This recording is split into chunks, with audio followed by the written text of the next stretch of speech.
First planted in 1851, it is New Zealand's second oldest wine region and second largest.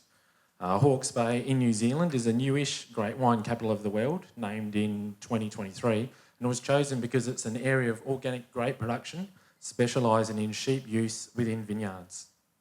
My purpose was to investigate the impacts of sheep grazing on carbon sequestration and nutrient cycling.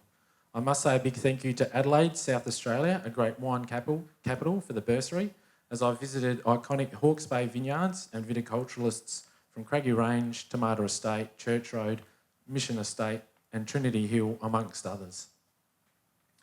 Traditionally, vineyards are grazed within Australia for two main purposes: weed and grass management, saving the cost and use of herbicides, and as a safe place for birth of young lambs. This means that the vineyard has no times of grazing rest, leading to problems such as soil compaction, nutrient build-up and damage to irrigation infrastructure. There are several better methods than this used within New Zealand vineyards. A rotational grazing method, where the vineyard is grazed for, say, 1 week, then rested for approximately twice the length of the grazing period. And also a regenerative grazing method, where the vineyard is grazed for a very short period of time, usually 2 to 3 days, while carrying a very high number of sheep per hectare, with a rest period of 20 days to a month or longer.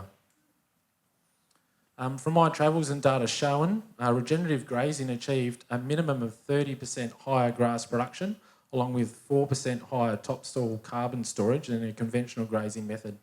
From a carbon storage point of view, grapevines have an extensive root system, making them ideal candidates for long-time carbon storage. Cover cropping, planting and managing a multi-species plant mix, also plays an important role within vineyards for both its nutrient management and grazing ability, with plant root systems able to assist in further carbon sequestration.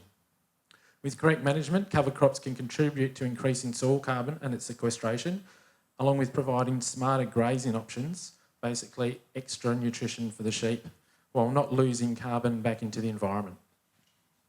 If sheep are unavailable, cover crops within a traditional Australian vineyard are typically terminated via mechanical mowing, with plant biomass left on the soil surface to limit water and nutrient losses.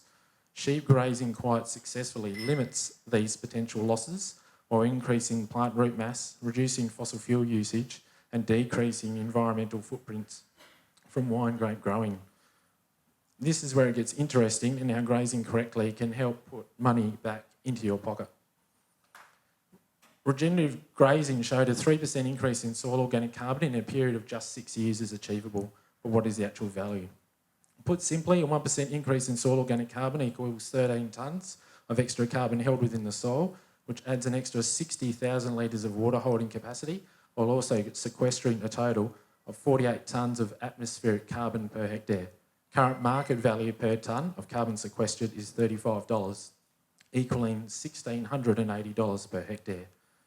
Using a regenerative grazing method within various Hawke's Bay vineyards in New Zealand does show that this can be done, and also the nutrient development and cycling within vineyards is quite an important step within vineyard management.